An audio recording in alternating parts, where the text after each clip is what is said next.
Kay daming pagsubok na aking pinagdaanan, pero palagi na pinapalagan.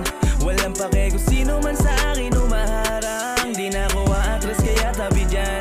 Hindi ko kailangan ng di makakatulong sa aking pagyabong sisikaping umahon. Sa sarili lang palagi ang tiwala ko, kaya palagi ko lang gagalingan.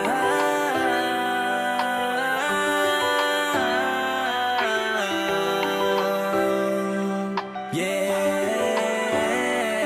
So I do it repeatedly. This is for my family. Palagla ng palagi, ilang beses man na magkamali. Kontento na ako kung ano mang meron ngayon, hanggang magbunga ang mga sinakripisyo noon. I'm